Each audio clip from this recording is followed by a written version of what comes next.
Bonjour à tous. Alors là, on est sur la semaine du numérique et du coup, le Pôle emploi de Thiers-en-Berre a voulu vous sensibiliser du coup au métier du numérique. Donc c'est pour ça qu'on a invité aujourd'hui Human Booster qui va vous présenter les métiers du numérique et comment aujourd'hui on peut travailler avec ces métiers-là et quels sont ces nouveaux métiers qui arrivent aujourd'hui sur le bassin. Donc c'est Madame Cros qui va vous faire une présentation. Et voilà, cette présentation-là va vous servir peut-être à vous positionner prochainement sur une formation sur tout ce qui concerne les métiers du numérique. Voilà, donc maintenant je vais laisser la place à Madame Cros pour vous expliquer un petit peu ces nouveaux métiers. Et bien c'est parti. Donc moi je suis Aurélie Cros, donc je suis responsable formation chez Human Booster. Donc on a un organisme de formation et on se spécialise de plus en plus dans les formations en lien avec le numérique. Donc voilà, donc c'est un métier, enfin c'est un domaine que l'on connaît bien. Et juste pour la petite historique, je suis une ancienne développeuse informatique. Donc c'est un métier que je connais vraiment très très bien. Et donc l'idée aujourd'hui, c'est justement de pouvoir vous présenter alors, quelques métiers, un petit peu cet univers du numérique, pour que vous puissiez un peu mieux l'appréhender et puis peut-être découvrir une appétence ou peut-être une passion pour un de ces prochains métiers. Donc là, je vais partager ma présentation en deux temps. Donc une première partie plutôt sur l'écosystème qui sera très rapide et après on fera un focus sur quelques métiers. Donc au niveau de l'écosystème du numérique, alors déjà pour vous, quand on vous dit numérique, c'est quoi le premier mot qui vous vient à l'esprit? Ou les premiers mots? Pourquoi moi Moi je dirais web, internet. Dématérialisé en fait. Dématérialisé, ordinateur, internet. Allez, je vais faire le tour de tout le monde après tout. Numérique, moi je dirais, oui, je dirais réseaux sociaux aussi. Réseaux sociaux. Communication. Ordinateur. Binaire. Ah, je ne l'ai pas eu encore, binaire. Pourtant, la question, je la pose souvent, mais je ne l'ai pas eu. Ouais, pas mal. Donc, c'est tout ça. Et en même temps, c'est plein d'autres choses, le numérique. Dans le numérique, on a tout ce qui va être lié au matériel qui sert à l'utilisation du digital, de la communication. On va avoir donc tout ce qui va être en lien avec la technologie, avec les logiciels, la manière de communiquer. Donc c'est un peu un nom fourre-tout, le numérique. C'est un peu comme la médecine. Je fais souvent le parallèle entre médecine et numérique. Le numérique, c'est vraiment un immense domaine. Comme dans la médecine, on a ce domaine très général et dans lequel après on va avoir plein de spécialités. Et bien là, c'est tout à fait ça. Donc les principaux domaines métiers, donc là je vais vous en présenter 6, il y en a plein d'autres, mais en tout cas c'est ceux qu'on retrouve le plus couramment. Donc le premier domaine métier auquel on ne pense pas souvent, c'est tout ce qui va être en lien avec la gouvernance et le pilotage. Parce que tous les projets dans le numérique, forcément, il faut qu'ils soient pilotés et gouvernés par des infrastructures. Donc la maîtrise d'œuvre. La maîtrise d'œuvre. Des exemples. On peut donner, alors ça peut être de la maîtrise d'œuvre, ça peut être de la gestion de projet. Ça peut être un comité directeur dans une entreprise. Ça peut être Les fonctions DSI, les fonctions des directions de systèmes d'information. Enfin, tous ces services ou toutes ces personnes qui vont vraiment piloter un ou des projets en lien avec le numérique.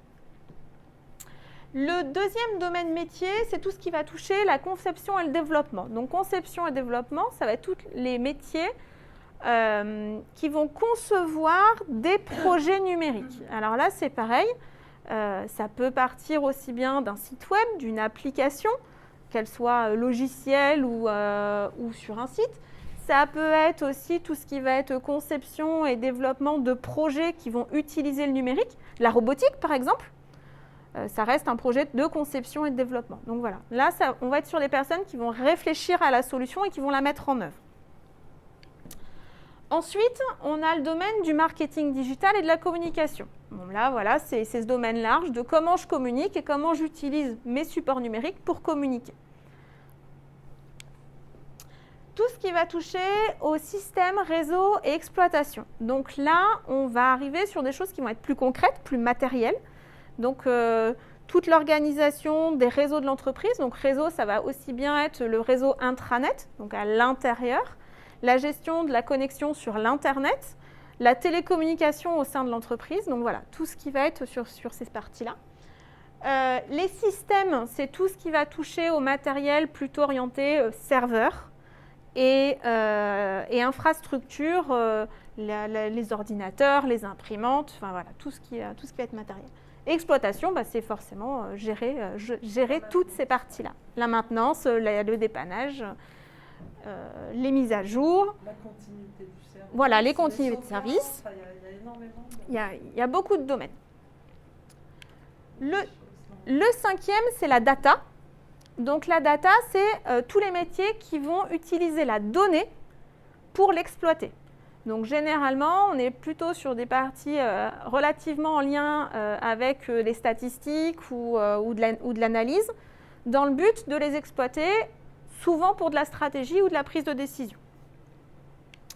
Et enfin, le dernier qu'on oublie quand même très très souvent quand on parle de numérique, c'est le développement commercial. Parce que c'est bien gentil de créer des nouveaux produits, de communiquer, mais si on n'a pas les clients pour les utiliser, donc c'est important. Et dans le développement commercial, donc on va avoir toutes ces personnes qui vont aller parler de nos produits ou, à l'inverse, qui vont aller chercher des clients pour leur créer les produits dont ils ont besoin. Donc voilà un petit peu les 6 domaines que moi j'ai choisi de vous présenter aujourd'hui.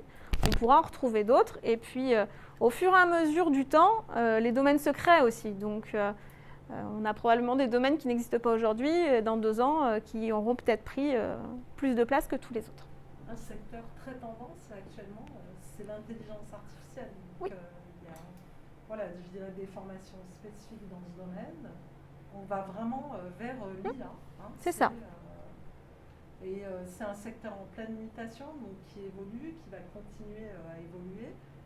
Pour la data, par exemple, pour vous donner un ordre d'idée, aujourd'hui, on a beaucoup de structures qui mettent à disposition des développeurs des données ouvertes. C'est-à-dire où on peut, Pôle emploi d'ailleurs le fait, où on peut aller chercher des données et créer une application pour utiliser ces données.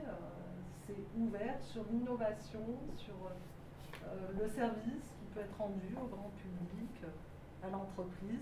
Donc c'est ce qu'on appelle l'open data. Voilà, par exemple, c'est un bien. sujet qui me tient. Ça fait partie des sujets, effectivement. C'est formidable de pouvoir mettre ces données à disposition des développeurs, du grand public. Voilà. Donc voilà, donc il y a plein de sujets. Démarche sur beaucoup de thèmes. Et de plus en plus d'entreprises ouvrent aussi leurs données justement pour que tout un chacun puisse les utiliser. Donc là, je vous ai parlé des domaines métiers. Maintenant, je vais vous présenter quelques typologies de sociétés. Donc, je vais vous les faire en deux slides. Plutôt les sociétés de services, donc qui vont travailler pour rendre service à un client. Et après, on verra les autres entreprises. Donc, on a les plus connus dans le domaine du numérique, c'est ce qu'on appelle les ESN, donc les entreprises de services du numérique.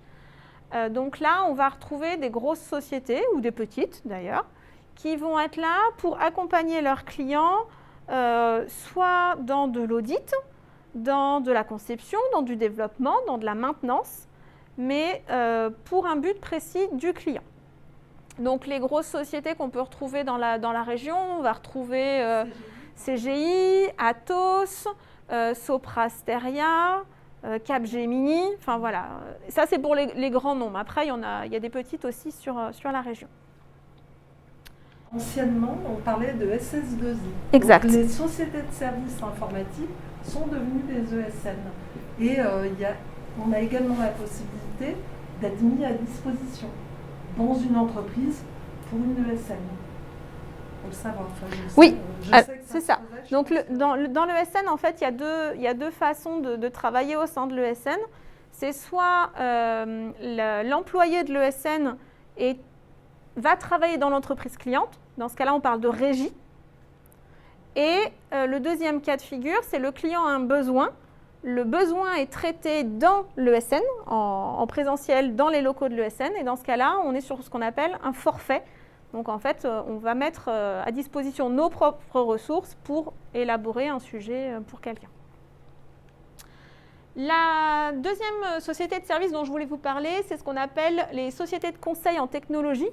Donc là, on est plutôt orienté sur des sociétés qui vont travailler en recherche et développement et en innovation. Donc c'est autant l'ESN, elle s'adresse un peu à tout type de clients, autant la SCT, elle va plutôt s'adresser à de l'industrie ou des groupes type pharmaceutique, enfin voilà, qui ont un besoin de technicité plus évoluée. Et eux, ils vont arriver en amont du besoin, enfin de la production du client pour venir faire de la recherche et développement et de l'ingénierie dans le but justement de faire progresser ces entreprises.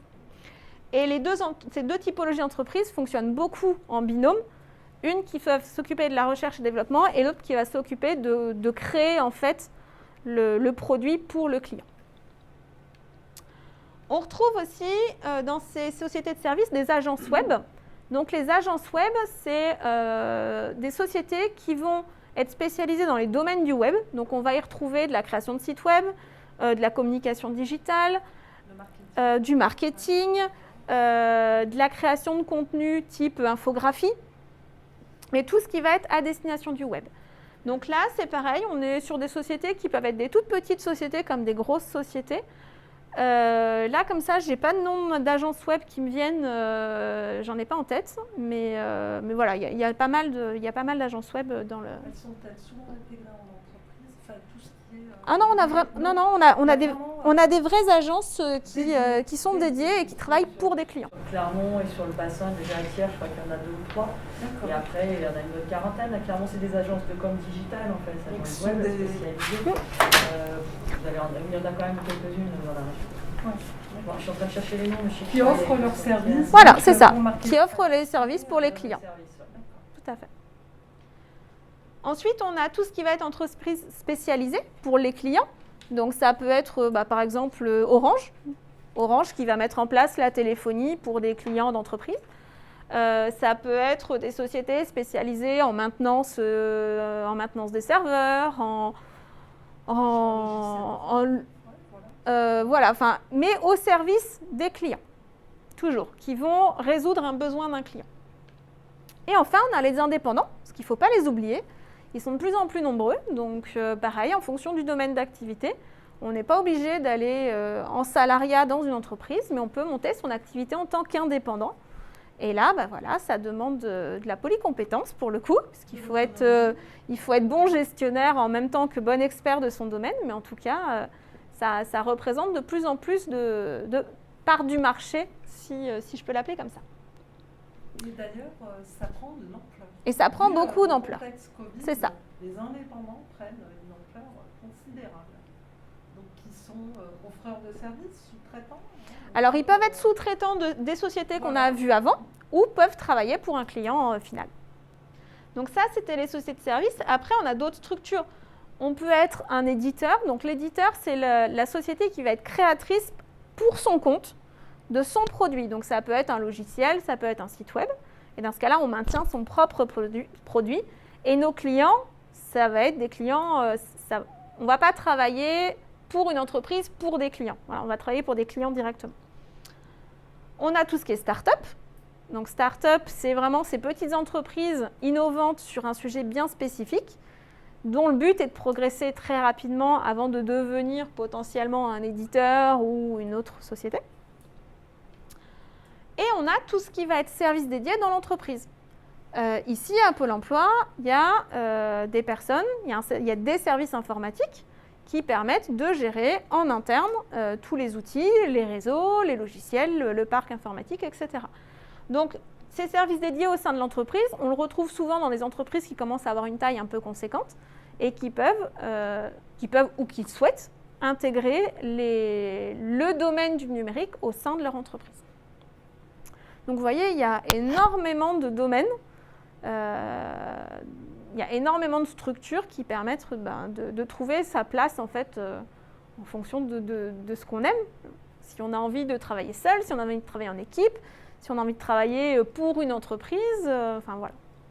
Et c'est vrai que le service dédié dans l'entreprise, c'est vaste. Là, on fait de tout. C'est la mairie de Thiers, par exemple, qui a un service informatique. C'est une société industrielle, au Feulé, dans tous les domaines, je dirais. Là, pour le coup, il n'y a aucune entreprise type. Qui y échappe, voilà. C'est ça. Qui échappe à l'informatique, parce qu'aujourd'hui, c'est un incontournable. Donc, c'est vraiment un secteur très, très large. Très, très large et qui offre beaucoup de possibilités d'emploi. Et qui n'a pas fini de se développer. Et qui n'a pas fini de se développer. C'est ça. Exactement. Tout à fait. On pense au mobile, tout ce qui arrive, tout ce qui est technologie mobile. Et d'ici quelques temps, toutes les entreprises auront besoin d'une personne qui s'y connaît dans le numérique. Même si elle est polycompétente et qu'elle n'est pas spécialisée dans un domaine, mais toutes les entreprises à terme auront besoin d'avoir au moins une personne qui connaît un petit peu tout dans le numérique, ne serait-ce que pour pouvoir comprendre et discuter avec des experts en fait. Et ça, c'est, à mon sens, d'ici 5 ans, on ne devrait plus avoir d'entreprises qui n'ont plus des personnes qui sont connaisseuses. Est-ce que vous avez des questions par rapport à ces structures? Non? Ou de remarques. C'est vrai, ça marche aussi. Non? Alors, au niveau des métiers du numérique. Alors, d'après vous, combien est-ce qu'on compte de métiers dans le domaine du numérique? Plein? Beaucoup. 300, peut-être, je dis ça. 300? Je ne sais pas du tout. Toi, t'aurais dit 300? 500, je ne sais pas. J'ai aucune idée, je ne me suis jamais posé la question. Une dizaine. Une dizaine? 350. 350, une dizaine, plein, beaucoup. Madame, beaucoup? Eh bien, en fait, il n'y a pas de nombre. On n'est pas capable de les calculer. Parce qu'en fait, il y a plein de critères différents. Aujourd'hui, on est incapable d'estimer le nombre de métiers dans le numérique. Il y en a plusieurs centaines, ça on est sûr. On estime presque même aux milliers. Et en fait, je vous ai parlé des secteurs d'activité. Il y a énormément de secteurs d'activité. Les profils vont être très variés. D'un poste identifié à la base, en fonction des personnes, il va pouvoir s'orienter de différentes manières. Donc on va se retrouver comme ça avec plein de profils. Il y a plein de nouveaux métiers. Le community manager, il y a 10 ans, il n'existait pas. Dans 10 ans, il y aura probablement plein de métiers qui n'existent pas aujourd'hui.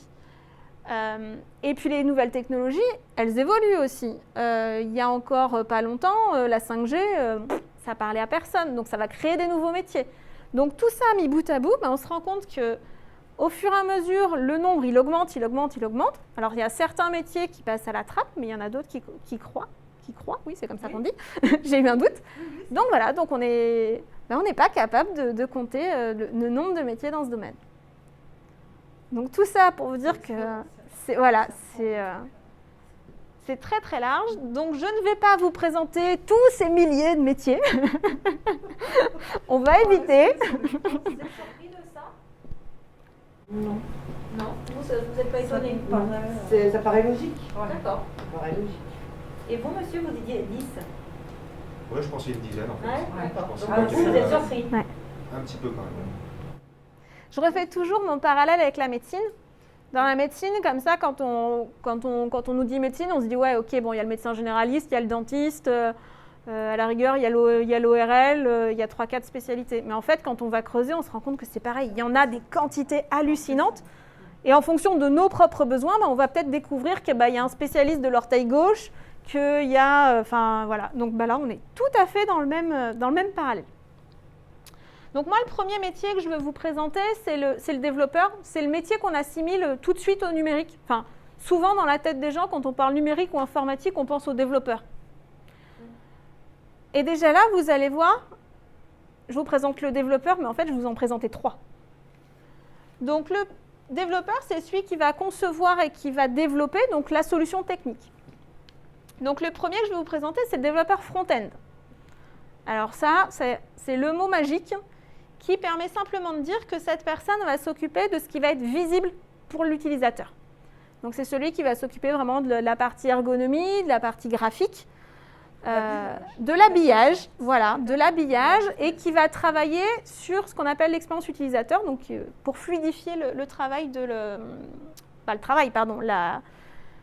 la qualité de navigation dans l'outil. Et notre développeur front-end, c'est quelqu'un qui est plutôt créatif, qui est plutôt curieux, parce qu'il aime bien voir un peu ce qui se fait en temps réel, et qui est quand même malgré tout quelqu'un de rigoureux. Donc ça, c'est notre première typologie de développeur. Le deuxième, c'est le back-end. Donc lui, c'est l'autre côté. Le back-end, c'est celui qui va s'occuper vraiment de la fonctionnalité du produit, qui va créer toutes les interactions dans le logiciel pour que ça fasse ce qui est demandé. C'est aussi celui qui va l'optimiser, je suppose. C'est celui qui va l'optimiser. C'est celui qui va corriger les bugs, qu'il aura peut-être lui-même créé d'ailleurs. Et Donc puis, voilà. on peut dire qu'on est dans le cœur de l'application. On est dans le cœur de l'application. Voilà. Là, il y a un bon moyen de voir la différence. On va partir dans un garage automobile. Le développeur back-end, c'est le mécano qui a les mains dans le moteur et les mains dans le cambouis et qui est en train de faire sa vidange, qui est en train de réparer les soupapes et je ne sais quoi. Là où le développeur front-end, ça va plutôt être le carrossier qui va réparer ce qui est visible de l'extérieur, qui va mettre un petit coup de peinture, qui va réparer une petite bosse. Voilà. Ça, c'est un bon moyen d'identifier un petit peu les deux. Et notre développeur back-end, c'est quelqu'un qui est rigoureux, mais ça, on va le retrouver sur tous les développeurs, en fait. C'est quelqu'un qui est logique, parce qu'il va falloir qu'il réfléchisse à la structure vraiment du logiciel qu'il veut créer, ou du site web qu'il veut créer. Et il est force de proposition, parce que souvent, sur ces aspects-là, le client, il ne sait pas ce qu'il veut. Le client, il veut un site internet qui présente ses produits et qui permet de commander en ligne. Mais à côté de ça, il ne sait pas comment on fait pour prendre un produit, le stocker, le paiement, tout ça, le client final, il n'a pas besoin de le savoir. Donc c'est pour ça que lui, il doit être force de proposition. Et quand on a la double compétence, aussi bien du front-end que du back-end, on est ce qu'on appelle un développeur full stack. Donc vous voyez, d'un développeur, on a déjà 3 métiers. Et là, on est resté très général. Après, en fonction de la technologie qu'on maîtrise, on peut être développeur, back-end, Java. On peut être développeur, back-end, Python. Voilà. Ouais, voilà, je le fais à la française. Chez moi, ils me disent tous Python. Ouais, mais voilà. Mais très, donc voilà, donc d'un métier qui à la base est quelque chose d'assez spécifique déjà, on va se retrouver avec plein de spécificités encore plus loin, de spécialités. Donc ça, c'est notre développeur. Une autre personne qui travaille un petit peu à cheval entre le développement et le marketing, c'est ce qu'on appelle le web designer. J'ai cru que j'avais oublié une lettre dans le titre, mais non. Donc le web designer, c'est celui qui va vraiment s'occuper, là pour le coup, du visible, mais en termes d'image. Donc le choix graphique, des couleurs, des images, des choses comme ça. Il va s'occuper de tout ce qui est accessibilité aussi du site. Comment une personne malvoyante va pouvoir utiliser le produit que je suis en train de créer. Si j'ai des vidéos, comment une personne sourde va pouvoir entendre à sa manière ce que je veux diffuser, etc. Donc c'est le web designer qui est en charge de ces aspects-là. Et c'est lui aussi qui va mettre en place ce qu'on appelle le storytelling. Alors, est-ce que ça vous parle, le storytelling? Non. C'est un mot qu'on entend partout en ce moment, mais personne storytelling. Le raconteur d'histoire. Donc c'est un mot qu'on a partout, mais on ne sait jamais ce qu'il y a dedans. Et en fait, ce storytelling, donc ce raconteur d'histoire, l'objectif, c'est je veux que mon internaute, puisque là on est plutôt orienté sur le web, mon internaute aille faire une action. Quelle histoire je vais lui raconter pour susciter son émotion et pour l'emmener là où moi je veux qu'il aille. Donc il y a toute cette notion un petit peu d'histoire, de comment je vais mettre en place, par où je vais l'emmener pour le faire aboutir là où je veux. Donc voilà, donc ça fait partie aussi. Au pitch, un peu. Non, alors le pitch présente le produit au sens général, tandis que le storytelling, c'est vraiment mon internaute arrive sur mon site, qu'est-ce que je vais lui raconter, comment je vais le mettre dans un certain état d'esprit pour l'emmener là où je veux. Donc par exemple, je suis vendeur de baskets dorées, je prends n'importe quoi, il va arriver sur ma page d'accueil, il va falloir que je lui trouve une histoire pour que cette personne qui arrive sur son site, elle adhère à mon produit qui est cette basket dorée. Voilà, donc je vais peut-être lui raconter que la star à la mode a fait son dernier concert avec des chaussures dorées, donc il va pouvoir se projeter dedans, que ces chaussures-là, elles peuvent lui amener de la notoriété. Enfin, je vais raconter une histoire à mes internautes vraiment dans le but de leur donner envie d'utiliser mon produit ou d'acheter mon produit. Donc là, on est sur avec un vrai intérêt commercial. Ce n'est pas juste le conte du petit chaperon rouge. C'est la transformation, derrière, c'est la séduction. Voilà. C'est l'accroche. C'est ça, c'est de l'accroche. Mais qu'on doit garder jusqu'au bout. Donc c'est pour ça, c'est assez intéressant. C'est très spécifique, mais c'est assez intéressant. Donc notre web designer, donc lui, il est créatif. Forcément, pour pouvoir faire tout ça, il faut qu'il soit créatif, qu'il ait un peu d'imagination. Qu'il ait une bonne écoute du client, parce que là, pour le coup, il faut vraiment qu'il comprenne la demande, le besoin, pour pouvoir mettre en œuvre tout ça. Il aime travailler en équipe, tout simplement parce que lui, il va devoir côtoyer différentes personnes. Il va travailler beaucoup avec les développeurs, il va travailler beaucoup avec le chef de produit. Donc voilà, il faut qu'il communique bien. Et qu'il ait un bon sens de l'observation. Là, c'est plus pour réussir à sortir du cadre. Si tout le monde fait un site web en bleu aujourd'hui, bah lui, il va falloir qu'il trouve autre chose. C'est pas original. Voilà, c'est trouver cette originalité en observant du coup ce qui se fait. Le prochain métier, c'est le community manager. Donc ça, c'est un métier, je pense qu'on commence à bien appréhender. Est-ce que ça vous parle? Pas du tout. Est-ce que vous avez... Pas du tout. Pas du tout. On a une offre d'ailleurs, nous, à Pôle emploi actuellement, direction régionale de community Voilà. manager. Donc le community manager, c'est la personne, elle est en charge de deux choses. Elle élabore tout ce qui va être stratégie sur les réseaux sociaux et après, elle va justement développer la communauté. Un réseau social, si derrière notre communauté, elle n'est pas active et qu'on n'en fait rien, ça n'a aucun intérêt. Donc l'idée de ce poste de community manager, c'est vraiment de développer ça pour que la communauté elle puisse grossir et qu'elle puisse venir exploiter les produits qu'on lui met qu'on veut ou vendre ou mettre sur le marché.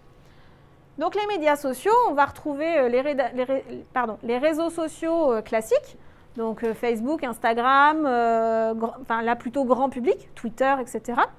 On va retrouver aussi les réseaux sociaux professionnels comme LinkedIn ou Indeed. Donc là, c'est pareil, en fonction de ce que l'entreprise veut communiquer, elle va communiquer différemment sur les réseaux. Et nous, prochainement, d'ailleurs... Sphère, voilà. Alors, il faut savoir qu'il est actif dans d'autres régions. Oui, on s'y met, mais en Ile-de-France, Voilà. on a un réseau social interne demandeur d'emploi. D'accord. D'accord, je ne savais pas. Mais ça arrive, hein, ça a été expérimental, et là, maintenant, ça arrive, là. On est en train... Là, nous, Ça se on aura le déploie. 1er mars. D'accord. C'est quoi le nom? Sphère Emploi. Sphère.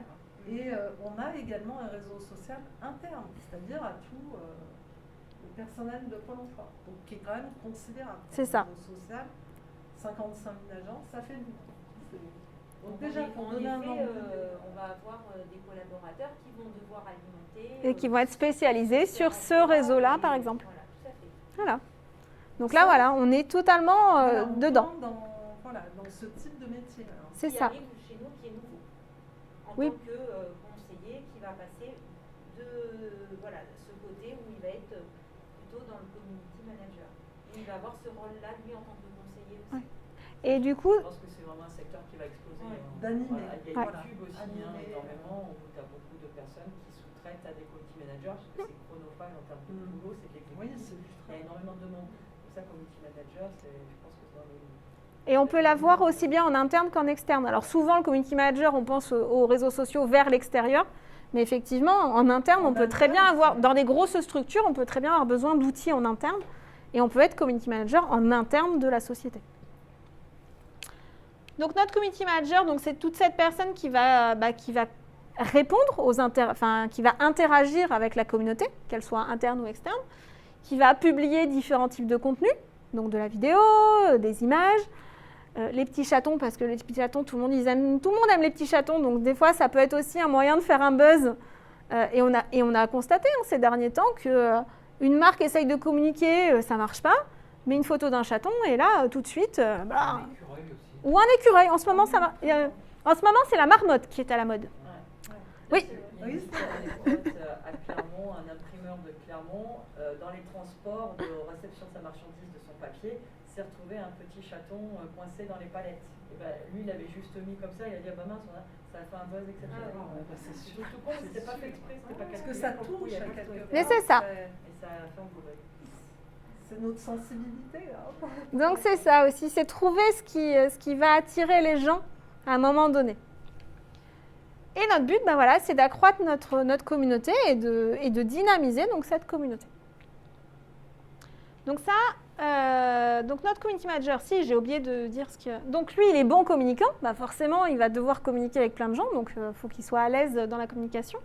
C'est quelqu'un de curieux parce qu'il faut qu'il soit en permanence en train de se poser les questions de qu'est-ce que je vais publier pour que ça fonctionne, quelle info ma communauté a besoin, donc il va falloir avoir ces infos-là. Des compétences graphiques, tout simplement, puisque c'est cette personne qui va être en charge de créer aussi les contenus. Donc, s'il veut créer une vidéo, s'il veut créer une image, enfin une photo, un montage, etc. Et pour le coup, il faut qu'il ait une connaissance approfondie des réseaux sociaux. Je commence à bafouiller. Tout simplement parce qu'on ne communique pas de la même manière selon le réseau. Donc là, il faut avoir vraiment une connaissance très précise de chacun des réseaux pour savoir ce qu'on peut faire et ne pas faire en fonction du... Voilà, c'est ça. On ne peut pas mettre la même chose sur les différents réseaux. À chaque fois, il faut l'adapter en fonction du réseau. Donc là, on a fait le tour un petit peu des métiers plutôt en lien avec la communication et le digital au sens web. Et je vais passer à des métiers un peu plus techniques et un peu plus matériels. J'ai une petite question à vous poser. Du coup, quand vous avez accepté de venir à cette sensibilisation-là, est-ce que vous vous projetiez comme ça sur un métier déjà, ou vraiment vous êtes venu sans avoir aucune idée de métier sur lequel vous pourriez aller? Aucune idée et l'espoir de trouver quelque chose dans lequel je peux me faire. D'accord. Et pourquoi le numérique? Enfin, Parce que c'est l'avenir de toute façon. D'accord. C'est porteur. C'est porteur, ça y est pas. Moi, c'était principalement en fait ce métier qui m'intéressait. Technicienne de maintenance. Ah. D'accord. Eh ben, on va... Donc c'est c'est juste, déjà. D'accord. Voilà. D'accord. C'est le matériel. D'accord. Et du coup, une autre petite question. Est-ce que vous avez déjà travaillé dans l'informatique ou pas du tout? Non, mais je le fais à mes enfants. D'accord. Des fois, je répare des ordinateurs, des téléphones, des tablettes. D'accord.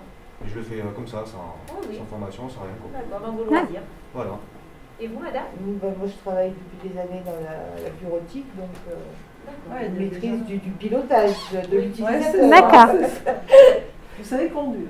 C'est ça. Donc du coup, notre métier de technicien de maintenance informatique, on va voir si c'est ce que vous avez en tête ou pas du coup. Donc cette personne-là, elle assure tout ce qui est entretien, réparation et maintenance du parc informatique de l'entreprise. Donc les équipements, donc que ce soit les ordinateurs, les imprimantes, éventuellement le réseau de l'entreprise quand c'est pas trop gros. Mais voilà, donc on est vraiment sur cette personne qui va avoir... Qui garantit le bon voilà, qui fonctionnement. garantit le fonctionnement d'un point de vue matériel en tout cas. Logiciel aussi. Alors c'est logiciel, incontournable. ouais, on va en parler, la partie logicielle, parce qu'elle est un peu... Mise à jour pour, Voilà, c'est c'est ça. ça, l'installation des- c'est tout à fait ça.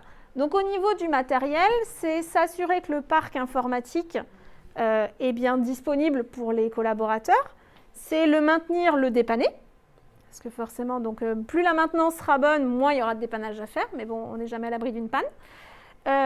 C'est aussi suivre le parc aussi en termes d'obsolescence, de savoir que on a acheté des ordinateurs il y a 8 ans, bon là, il va peut-être falloir programmer le renouvellement du parc. Enfin, voilà, c'est tout cet aspect vraiment en lien avec le matériel. Et éventuellement, avoir la relation avec les prestataires qui s'occupent du matériel. On loue des imprimantes dans une entreprise, voilà, ça va être le lien avec la personne qui s'en occupe.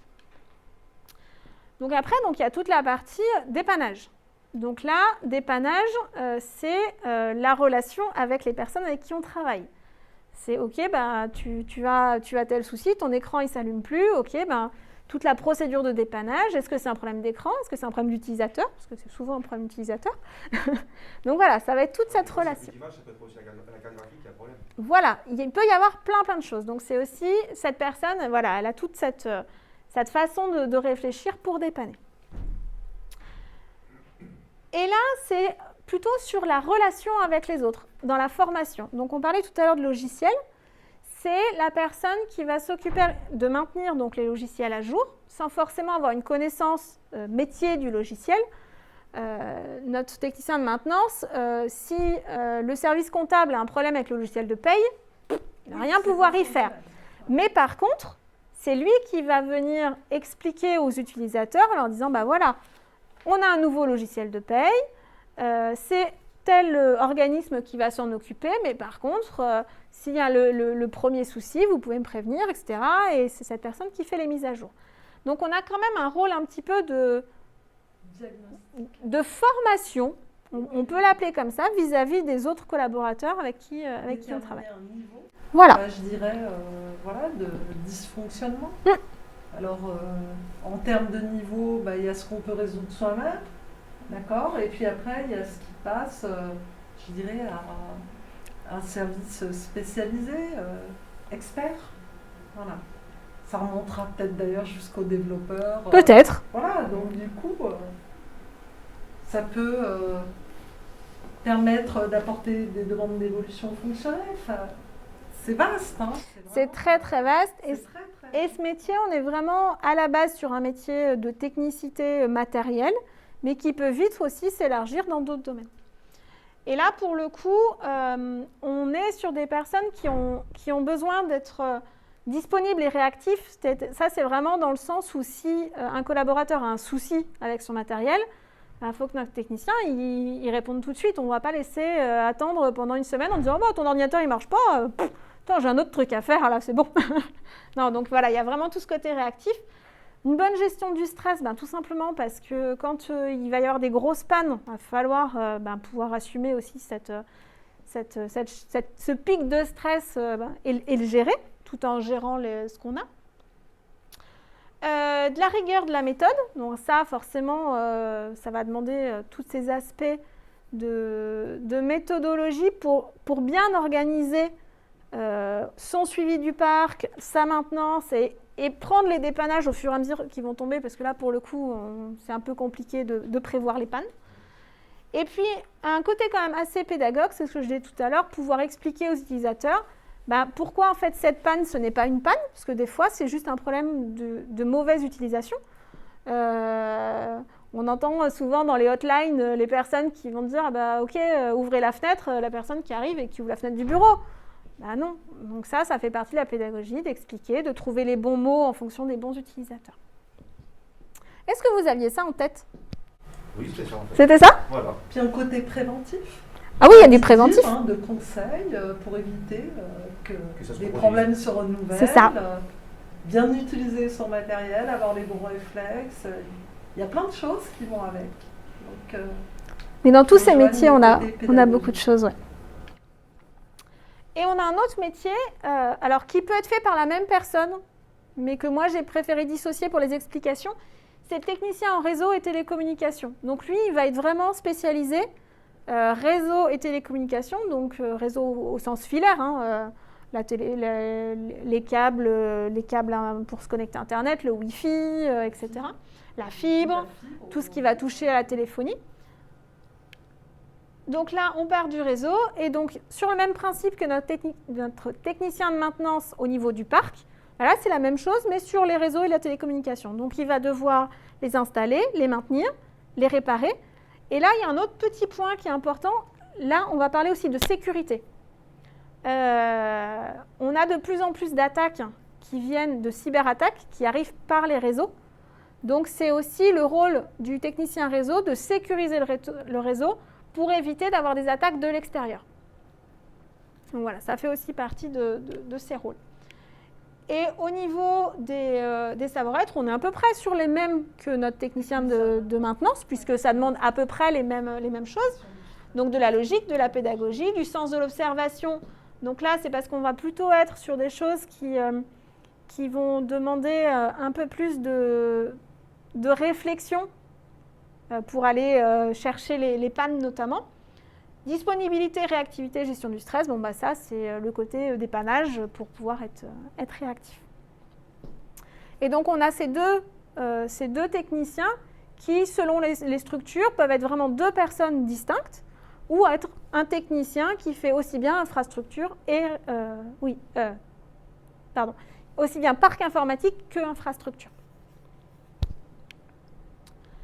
Et on a quelqu'un qui est un niveau au-dessus, qui est l'administrateur des systèmes et des réseaux. Des systèmes et des réseaux, c'est bien ça. Donc lui, il s'assure vraiment du fonctionnement donc, des serveurs. Mais là, on n'est plus au niveau du matériel, mais plutôt de la donnée qui est dans le serveur. Le fait que le serveur soit efficace pour fournir les informations aux personnes qui en ont besoin.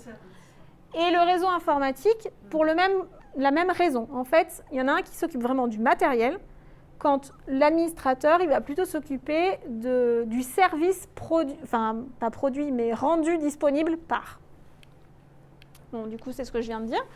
Donc, lui, pareil, il va installer, dépanner, maintenir. Et pour le coup, notre administrateur système, il travaille vraiment en relation avec les services informatiques en termes de développement et l'entité dirigeante de l'entreprise, puisqu'il y a quand même une grosse notion de sécurité et les stratégies de sécurité se mettent en place au niveau des directions d'entreprise ou de la DSI. Mais en tout cas, voilà, il y a une relation quand même assez importante dans ce métier-là. Notre administrateur, donc c'est quelqu'un qui est passionné de technique, parce que là, pour le coup, il va falloir qu'il ait des connaissances dans énormément de domaines. Réactif, rigoureux, méthodique, donc là, pareil, on est toujours sur ces notions de disponibilité pour le côté gestion de l'information, de la panne. Bon communicant, puisqu'il va devoir communiquer avec pas mal de monde au sein de l'entreprise. Et puis curieux, tout simplement, parce qu'on est sur des métiers qui évoluent vite. Donc si on n'est pas curieux, ben, on a vite tendance à devenir nous-mêmes obsolètes, en fait. Il faut s'adapter. En permanence, du coup, c'est par la formation continue, en interne, c'est ça. S'y intéresser déjà. C'est ça, c'est s'y intéresser en permanence. J'ai envie de dire une culture du domaine. Alors après, on peut maintenir sa veille du coup sur Internet, parce qu'il y a beaucoup d'informations accessibles et gratuites, mais par la presse, par le réseau professionnel, il y a plein de manières. La veille, on en fait tous les métiers du numérique ont une part de veille. On a rarement un métier en lien avec le numérique qui n'a pas de veille et qui se suffit à lui-même. Et là, notre DevOps, alors DevOps, c'est en fait le métier qui permet d'allier le développeur, les missions du développeur et les missions de l'exploitation. Donc là, généralement, les métiers de DevOps, il existe des formations de DevOps. À titre personnel, moi, je ne suis pas fan de ces formations-là, parce qu'elles sont souvent trop légères et trop généralistes. Et un bon DevOps, c'est soit un développeur qui a déjà de l'expérience, donc quand je dis déjà de l'expérience, c'est 3-4 ans, et qui va pouvoir monter en plus sur des notions d'exploitation, et dans ce cas-là, il va venir compléter, ou à l'inverse, quelqu'un qui a déjà travaillé dans l'exploitation pendant 3-4 ans, et qui va venir en plus se former au développement. Mais quand on part de zéro, avoir les deux compétences en même temps, c'est très très compliqué. Donc on retrouve les DevOps, généralement ce sont des personnes qui ont déjà 5-6 ans d'expérience dans au moins un des domaines et qui ont pu fusionner le tout. Je ne sais plus ce que j'ai après. Ah oui, le chef de projet. Moi, lui, chef de projet, je pense que je ne vous apprends rien si je vous dis que c'est celui qui coordonne tout le projet. Il pilote. Tous les métiers. Voilà. Chef de projet, on aurait très bien pu le sortir d'un métier numérique d'ailleurs. Un chef de projet, on en retrouve dans tous les domaines qui existent. Ça peut être un chef de projet dans un labo de chimie, ça peut être un chef de projet dans, dans une société qui produit des chaussures, enfin peu importe, le chef de projet, on l'a dans tous les métiers. Donc, c'est un superviseur. Voilà, notre superviseur. Donc, c'est notre chef de projet, donc il va être en permanence dans la relation avec les équipes. avec ses équipes, déjà, et avec les autres équipes. C'est lui qui doit s'assurer que les enjeux budgétaires sont respectés. Si on lui donne une enveloppe d'1 million pour faire un projet et qu'il en utilise 5, je ne suis pas sûre qu'il reste chef de projet très longtemps dans cette société-là. C'est lui qui va gérer le timing aussi. C'est pareil, si on lui donne 1 an et qu'au bout d'1 an, il n'a rien produit, ben, c'est sur lui qu'on va venir taper. Et en même temps, c'est quelqu'un qui doit, alors sans être un expert du sujet, mais en tout cas, il doit connaître quand même un minimum. Donc aujourd'hui, c'est vrai qu'un chef de projet dans le domaine de l'informatique, que ça soit le web, de la production, du matériel, etc., on demande quand même à ce qu'il ait quand même des connaissances de base, ne serait-ce que pour pouvoir comprendre de quoi ses équipes parlent. Donc notre chef de projet, donc voilà, des compétences techniques, je viens d'en parler. C'est quelqu'un qui est à l'écoute aussi bien des demandeurs que des équipes avec lesquelles il travaille, puisqu'il faut pouvoir interagir et prendre des décisions au fur et à mesure. C'est quelqu'un qui a une bonne organisation, parce que piloter un projet, mine de rien, il y a tellement de composantes dedans qu'il faut avoir cette vision globale en permanence et puis être organisé pour pouvoir jongler avec tout ce qui tombe. Et puis la gestion des imprévus, je pense que c'est quelque chose qui est le plus important dans un chef de projet. C'est que le matin, quand il arrive, il sait ce qu'il a à faire, mais il ne sait pas ce qu'il va réellement faire, parce qu'il y a forcément... Voilà. C'est notre chef de projet, il arrive, il se dit « Ok, aujourd'hui, je fais ça, ça, ça. » Ben, en fait, non. Il le fera demain, parce qu'entre-temps, il a géré tous les imprévus de la journée. Donc voilà. Donc ça, c'est notre chef de projet. Ensuite, tout à l'heure, je vous ai parlé du domaine de la data. Donc le métier qui ressort le plus souvent, c'est ce qu'on appelle le data analyst ou data scientist. C'est le même métier, il a, comme souvent, plein de noms différents pour la même chose. Donc notre data analyst, c'est quelqu'un qui va vraiment collecter toutes les informations qu'il aura à sa disposition. Donc soit en allant les chercher de lui-même, soit parce que des entités dans l'entreprise lui auront mis à disposition. Il va collecter, il va traiter, il va analyser et il va en sortir en fait des outils d'aide à la décision. Donc généralement pour des instances de pilotage. Donc soit vraiment l'instance de gouvernance du comité directoire, je ne sais plus comment on dit, enfin bref, conseil d'administration, etc. Soit à plus petit niveau au sein d'un service. Donc son étape 1, c'est ça, c'est la collecte, l'analyse. Donc là, on est plutôt sur du statisticien, du mathématicien, un petit peu informaticien quand même pour pouvoir avoir les outils.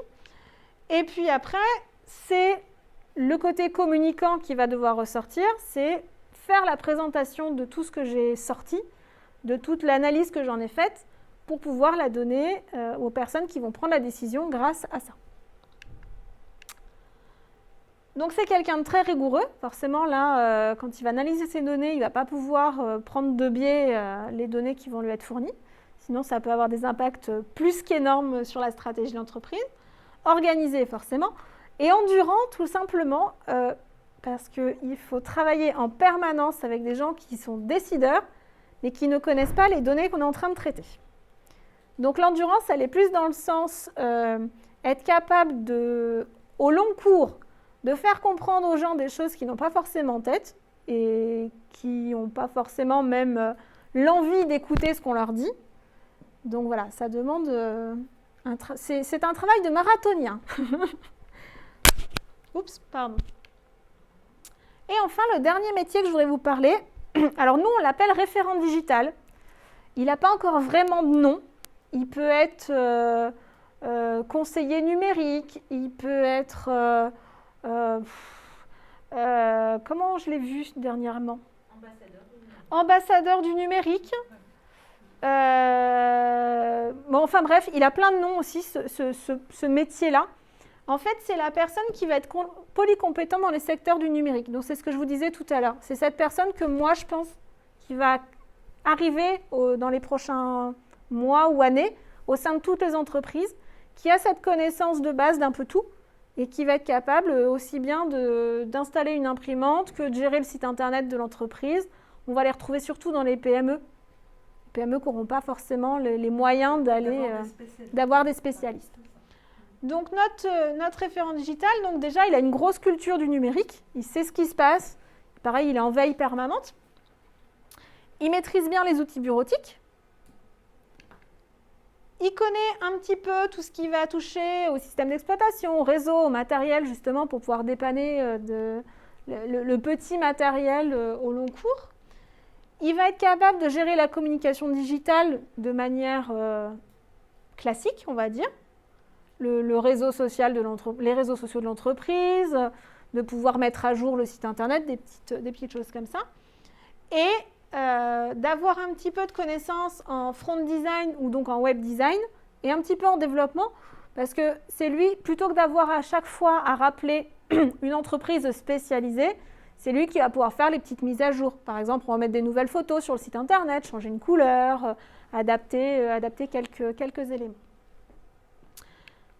Et donc notre référent digital, c'est quelqu'un de curieux, parce que forcément, il faut qu'il s'intéresse à tout, donc il faut qu'il soit curieux. Qu'il soit multitâche, parce que quand il va arriver, il aura peut-être un ordinateur à dépanner, et puis peut-être que l'heure d'après, il va falloir qu'il fasse un peu de réponse sur du Facebook, et puis l'heure d'après, je ne sais pas moi, il va falloir mettre un nouveau produit dans la boutique en ligne, enfin bref, tout ça. Et il est bon communicant, forcément, parce qu'il travaille avec tout le monde. Et ça, hop, je reviens là. Donc notre référent digital, ça va être le métier de demain dans ces petites structures. On le voit se développer dès à présent sur des postes déjà existants. Par exemple, un assistant ou une assistante de direction, par exemple, dans une PME, va pouvoir commencer à prendre ces compétences-là de façon à élargir son poste sans en faire un poste à temps plein.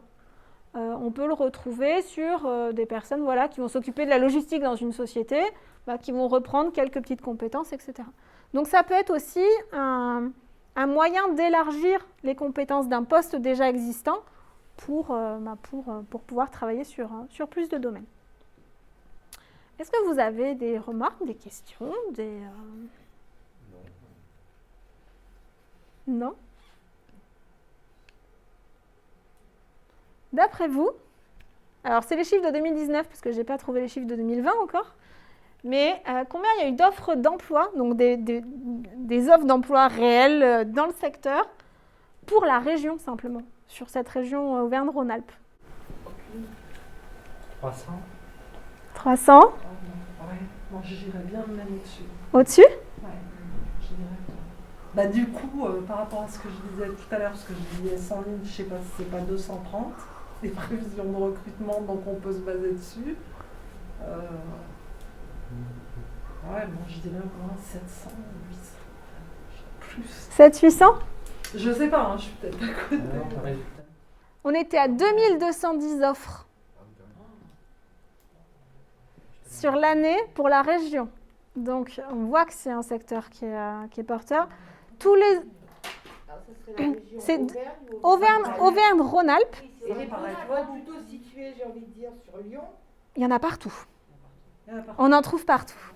Ouais. Entre le début de l'année, enfin on va dire le premier trimestre, avant Covid. Le premier trimestre où là, pour le coup, ça a tout chamboulé, etc., ça a été compliqué.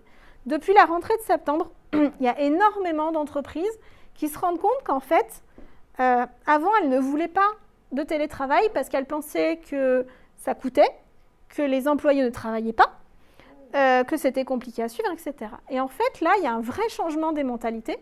Alors, pas encore dans toutes les boîtes, mais en tout cas dans un grand nombre d'entreprises. Les mentalités sont en train de changer et ils se rendent compte qu'en fait, en faisant ça, le travail, il est tout aussi bien fait, que la gestion des employés se fait tout aussi facilement et qu'en plus, ça coûte moins cher à l'entreprise. Parce que quand on a 50 salariés sur place, il faut des locaux pour 50. Mais quand on arrive à mettre en place un roulement et qu'au final, on a des locaux avec 10 personnes tous les jours, on réduit aussi les coûts de l'entreprise. Donc là, tout mis bout à bout, je pense, je ne suis pas Nostradamus ou qui que ce soit, mais d'ici 2-3 ans, il y aura vraiment eu un gros changement dans les mentalités dans les entreprises et dans la façon de travailler. Et là, la stat, c'était ça qui était intéressant. Donc, en 2019, on a 10 000 offres d'emploi, mais c'est 3 500 de plus que l'année d'avant. Donc là, cette année, avec tout ce qui s'est passé, c'est probablement pas 3 500 postes de plus qu'on aura, mais peut-être 5 000 ou 6 000. J'attends les stats de 2020 avec impatience pour voir l'évolution de ce chiffre en fait. Donc on va voir. Mais en tout cas, voilà, c'est en tout cas un secteur qui est en grosse évolution. J'allais dire mutation, mais si mutation aussi, parce qu'il y a de la mutation sur certaines typologies de postes. Donc c'est vraiment le secteur où il y a de l'emploi, il y a de la diversité, si bien que normalement, tout un chacun devrait pouvoir se retrouver dans un des métiers. En tout cas. Donc voilà pour la présentation des métiers. Est-ce que déjà ça vous a donné d'autres idées, conforté dans les idées que vous aviez ou... Ouais. Donc là, je voudrais juste faire un petit focus sur une formation. C'est la formation de découverte des métiers du numérique. Donc cette formation, l'idée en fait, c'est d'avoir une formation avec trois thématiques qui vont être travaillées. Une première thématique sur tout ce qui est composants et réseaux. Donc ils vont permettre de prendre vraiment ces premières bases sur les métiers de technicien de maintenance, de technicien télécom réseau. Qu'est-ce que j'ai dit encore serveur. Donc voilà, ces domaines-là.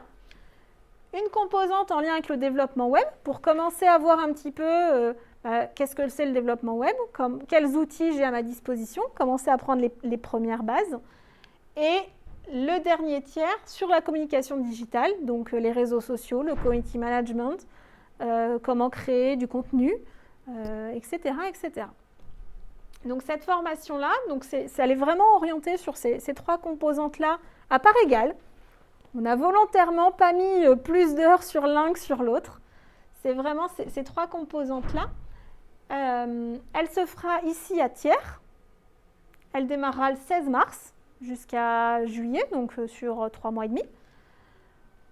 Avec l'objectif d'avoir de la formation en centre, mais aussi en téléprésentiel, pour justement apprendre un petit peu à travailler à distance, voir quels sont les outils. Est-ce que moi, je me sens à l'aise pour travailler à distance ? L'idée de cette formation de découverte, en plus de découvrir des métiers, c'est de se découvrir soi. Et de voir, moi, qu'est-ce que je veux, qu'est-ce que j'aime, dans quelles conditions j'aime travailler, etc., etc. Et elle passera aussi par trois stages, alors relativement courts, parce que ce sera 4 jours, mais en tout cas, d'aller découvrir ces métiers en immersion sur le terrain, sur ces 3 domaines. Donc, à l'issue de la formation, vous aurez des bases, vraiment des bases. L'idée, c'est de vous donner envie d'aller plus loin dans ces 3 grandes composantes, aussi bien en théorie, alors même si pendant la formation, il y a un peu de mise en pratique, mais en allant aussi dans une entreprise découvrir comment ça se passe réellement sur le terrain, pour qu'à l'issue de cette formation, vous puissiez être en mesure de dire « Ok, moi, en fait, ça, j'aime bien ce secteur-là, donc je vais me renseigner peut-être pour faire une formation diplômante dans ce secteur. » Ou de se dire ok, alors moi je suis plutôt casanier, en fait, travailler tout seul, ça ne me dérange pas, donc effectivement, je peux peut-être rester à Thiers, mais en postulant sur une offre à Nantes, comme on disait tout à l'heure. Ou alors, non, moi j'ai quand même besoin de cette relation aux autres, donc il va falloir que je me trouve un métier, un poste en présentiel dans une entreprise. On va aussi découvrir un peu les typologies d'entreprises, celles que je vous ai présentées. Est-ce que je préfère aller travailler dans la petite PME du coin ou dans la grosse entreprise ? Voilà, donc l'idée un peu de cette formation, c'est d'affiner, d'élargir un petit peu, élargir les connaissances pour affiner votre projet. Ouais, c'est ça. C'est même une belle opportunité. C'est ça. Et puis en termes d'accessibilité, la formation, elle est ouverte à tout le monde. On ne demande pas de prérequis particuliers. Le seul prérequis qu'on va demander, enfin les 2 seuls prérequis, c'est quand même d'utiliser quand même assez régulièrement un ordinateur. L'idée, c'est pas d'aller expliquer à quelqu'un comment fonctionne une souris et comment on allume un ordinateur. Ah oui, c'est sûr. Voilà, on est quand même au niveau un peu au-dessus. Voilà, d'ouvrir une fenêtre. Donc voilà, donc on attend des gens qui ont déjà un peu cet usage régulier. Et de maîtriser le français forcément parce que c'est un peu plus compliqué malheureusement de faire des formations quand on ne maîtrise pas le français. Mais là en l'occurrence pour vous Ça a l'air d'être bon. C'est bizarre que ce soit pas l'anglais en fait qu'il faudrait maîtriser. Parce que généralement, il y a des logiciels qui sont en anglais ou Ouais. des sites. En fait, là, on a un premier objectif, c'est déjà de permettre aux personnes de découvrir les différents métiers. Et après, par contre, effectivement, en fonction des formations diplômantes que vous allez souhaiter, notamment le technicien d'assistance informatique, on demande en entrée de ces formations déjà d'avoir un niveau d'anglais, pas bilingue, hein, mais de comprendre un petit peu, tout simplement parce qu'effectivement, dans certains domaines du numérique, l'anglais est la langue universelle. Merci, c'était le mot que je cherchais. Donc voilà, mais en tout cas, sur celle-là, on se cantonne au français pour pouvoir dialoguer plus facilement avec tout le monde. En fait. Et voilà, si ça vous intéresse, discutez-en avec votre conseillère et puis on se reverra peut-être à l'information collective pour le coup. Et je crois que j'ai terminé, tout à fait.